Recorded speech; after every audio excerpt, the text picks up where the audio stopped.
అందరికి నమస్తే అండి. నేను మీ Ashok Kumar. Welcome to our channel. మన రాష్ట్రంలో సెగలు రేపుతున్న అంశం ఏదైనా ఉందంటే ఇవాళ మిర్చి యొక్క అంశం. ఈ యొక్క మిర్చి యొక్క కొనుగోలు ధర కోసం మన రాష్ట్రం ముఖ్యమంత్రి అయినటువంటి బాబు గారు, అదేవిధంగా డిప్యూటీ చీఫ్ మినిస్టర్ అయినటువంటి పవన్ కళ్యాణ్ గారు కేంద్రానికి అంటే ఢిల్లీకి వెళ్ళి కేంద్ర పెద్దలతో కలవడం జరిగింది. ఆ క్రమంలో అమిత్ షా గారిని కలిశారు. అదేవిధంగా శివరాజ్ చౌహాన్ వ్యవసాయ శాఖ మంత్రిని కలిశారు. అదేవిధంగా ప్రధానమంత్రి నరేంద్ర మోడీ గారిని కూడా కలిసి ఈ యొక్క మా రాష్ట్రంలోని మిర్చి రైతులను ఆదుకోండి అయ్యా అని చెప్పి వాళ్ళ వంతు వాళ్ళు మన పరిస్థితులు, మన కష్టాలు చెప్పడం జరిగింది. ఆ క్రమంలో పోలవరంకి సంబంధించిన నిధులు కూడా అడగడం జరిగింది. ఈ యొక్క అంశం మనం ఏదైతే చెప్పుకుంటున్నామో వాళ్ళు మంచి చేయాలని తపన పడినారు. వెయిట్ అండ్ సీ అంటే చూసి చూసి చూసి నెమ్మదిగా పనిగన జరగకుండా ఉంటే మన రాష్ట్ర రైతుల కోసం జగన్మోహన్ రెడ్డి ఇంకో మారు ధర్నాలు కానీ ఇంకోసారి రోడ్లపైకి కానీ వచ్చింటే బాగుండేది. ఈ యొక్క chief minister, deputy chief minister అక్కడ పోయి మాట్లాడినారో లేదో, జగన్మోహన్ రెడ్డి ఆ యొక్క క్రెడిట్ రియల్ సైకో 2.0 ఆయన ఖాతాలో వేసుకోవడానికి సిద్ధపడిపోయినాడు. ట్వీట్ల మీద ట్వీట్లు ఏమనంటే, నేను గుంటూరు మిర్చి యార్డులో అడుగు పెడితే తప్ప మన రాష్ట్ర ప్రభుత్వంలో తెలనం లేదు అని చెప్పి ఈ యొక్క క్రెడిట్ ఆయన ఖాతాలో వేసుకోవడానికి ఆయన ముందుకొచ్చాడు. దీంట్లో ఎంత మేర వాస్తవం ఉండాలి, నిజంగా బాబు గారు కానీ ఈ యొక్క కూటమి ప్రభుత్వం కానీ మిర్చి రైతుల యొక్క సమస్యలు వాళ్ళ దృష్టిలో లేవా, వాళ్ళు పట్టించుకోకుండా ఉండారా అని మనం ఒక్కసారి క్లియర్గా మీ ముందు ప్రూఫ్తో సహా నేను వివరించదలుచుకున్నాను ఈ వీడియో ద్వారా. ముఖ్యంగా ఈ యొక్క మిర్చి దీనికి సంబంధించి మన దేశంలో అన్ని రాష్ట్రాల్లో పరిశీలించి చూస్తే 50% మేర మన ఆంధ్ర నుంచే ప్రొడ్యూస్ చేస్తూ ఉన్నారు ఈ యొక్క మిర్చి. ఇక్కడ మన దేశ అవసరాల నిమిత్తం అది అయిపోను మిగులు ఉండే మిర్చి యొక్క ప్రోడక్ట్ని విదేశాలకు సరఫరా చేస్తూ ఉన్నారు, అంటే ఎగుమతులు చేస్తూ ఉన్నారు. దాని ద్వారా మనకు అక్కడి నుంచి మెరుగైన డబ్బులు వస్తాయి. ఆ డబ్బుల్ని మన యొక్క రైతులు మంచి ధరకు అమ్ముకోవడం వల్ల మన రైతులు సంతోషంగా ఉండేవాళ్ళు ఇప్పుడు దాకా. కానీ ఒక సంవత్సరం నుంచి ఏమవుతుందంటే, సంవత్సరం 2 ఏళ్లుగా చైనాలో ముఖ్యంగా ఈ యొక్క మిర్చి కొనే దేశాలు ఏమంటే Indonesia, Myanmar, Malaysia, Bhutan, Sri Lanka, అదేవిధంగా చైనా. ఈ యొక్క మిగిలిన దేశాలన్నిటికంటే 100%లో 70% ఏకంగా చైనానే మన దగ్గర ఉండే మిర్చిని కొనుగోలు చేసేది.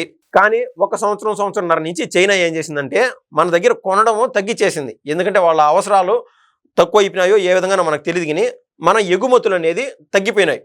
ఎగుమతులు తగ్గిపోవడం వల్ల మన దేశంలో ఈ విధంగా మిర్చి ఎక్కువ మేర స్టాక్ ఉండడం వలన బయటి దేశాలు కొనకపోవడం వలన డిమాండ్ ఆటోమేటిక్గా తగ్గింది. అందుకు సప్లై కూడా ఆటోమేటిక్గా తగ్గిపోయింది. దీనివల్ల ధరలు పూర్తిగా తగ్గిపోయినాయి. సో ఈ కష్టాలన్నీ ఎవరైతే మిర్చి రైతులు ఉంటారో వాళ్ళపైన పడడం మొదలైంది. ముఖ్యంగా మన ఆంధ్రాలో గుంటూరు, కృష్ణా, అదేవిధంగా ప్రకాశం, నెల్లూరు, అదేవిధంగా కర్నూలు ఇటువంటి జిల్లాలు ముఖ్యంగా మిర్చి పైన ఆధారపడి ఉన్నారు ఆ యొక్క రైతులు.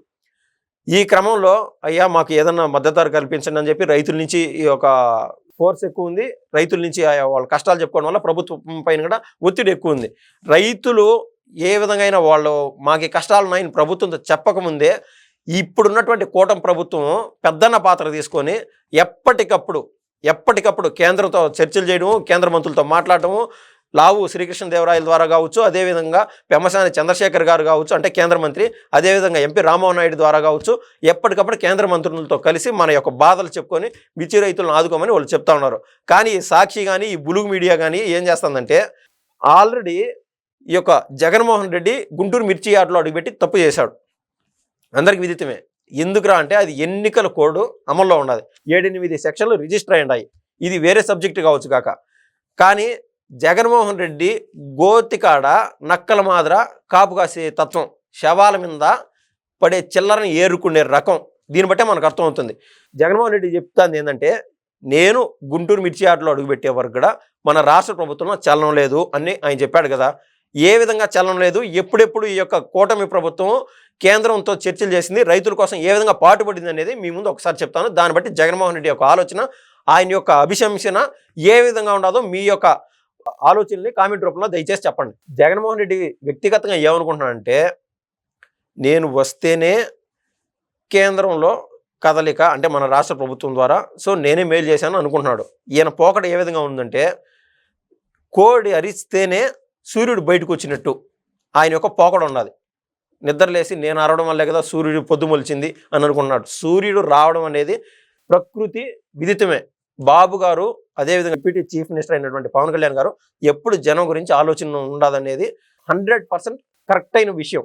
డిసెంబర్ 26 మిరప ధరలపై కేంద్రానికి చంద్రబాబు లేఖ రాశారు. డిసెంబర్ 26 గత ఏడాది డిసెంబర్ 26న జగన్మోహన్ రెడ్డి ఏమన్నాడు, నేను అడుగు పెడితేనే కేంద్రంలోనూ రాష్ట్ర ప్రభుత్వంలోనూ కదలిక వచ్చింది అని. జనవరి 12న చంద్రబాబు దృష్టికి మిర్చి సమస్య తీసుకొచ్చిన ఎంపీ లావు శ్రీకృష్ణదేవరాయలు వెంటనే సమీక్ష చేసి సీఎం కేంద్రానికి అధికారుల బృందం పంపించారు. అదేవిధంగా మొన్న ఫిబ్రవరి 10వ తారీఖున బడ్జెట్పై చర్చలో మిర్చి ధరల గురించి లోక్సభలో సమస్య లేవనెత్తిన ఎంపీ లావు శ్రీకృష్ణదేవరాయలు. ప్రతి ఒక్కటి రికార్డెడ్ ప్రూఫ్, ప్రతి పేపర్ క్లిప్లో వచ్చింది. సాక్షి అనే బులుగు మీడియాలో రాకుంటే నేను ఏమి చేయలేను. నేను ఏదైతే డేట్లు చెప్తున్నానో పక్కా ఆ డేట్ను మీరు పేపర్ చూస్తే మీకు అర్థమవుతుంది. ఈ రోజేదో జగన్మోహన్ రెడ్డి చెప్పినాడని చెప్పి ఆ పేపర్లన్నీ ఫ్యాబ్రికేటెడ్ చేసే ఆ తత్వాలు ఈ యొక్క కూటమి ప్రభుత్వానికి లేవు. అటువంటి ఆలోచన, అటువంటి సైకోయిజం చేసే ఆలోచన ఈ కూటమి ప్రభుత్వానికి అసలే లేనిగడ లేవు. డేట్లతో సహా ఆ రోజు పేపర్ చూస్తే మీకు అర్థమవుతుంది. ఫిబ్రవరి 7న కేంద్రానికి లేఖ రాసిన చంద్రబాబు గారు లేఖని కేంద్ర మంత్రికి అందించి మిర్చి సమస్యను వివరించిన రామ్మోహన్ నాయుడు, అదేవిధంగా లావు శ్రీకృష్ణదేవరాయలు. అదేవిధంగా ఫిబ్రవరి 15వ తారీఖున మిర్చి ధరలపై చీఫ్ సెక్రటరీ స్థాయిలో సమీక్ష.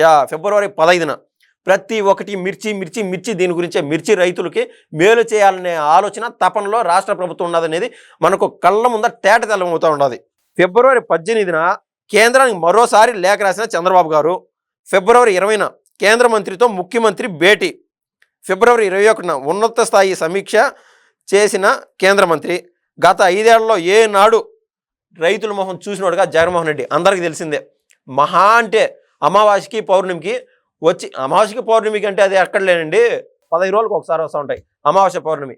2 ఏళ్ళకి 3 ఏళ్ళకి ఒకసారి. అంటే ఆయన నితిన్ గడాఫీ మాదిర, అదేవిధంగా సౌదీ అరేబియాలో మాజీ ప్రెసిడెంట్ ఉండేవాడు సద్దాం హుస్సేన్ మాదిర, నాదే కదా ఈ రాష్ట్రం అని చెప్పి ఆయన ప్యారసలు కట్టుకునే దాంట్లో ఆయన బిజీలో ఉండిపోయినాడు.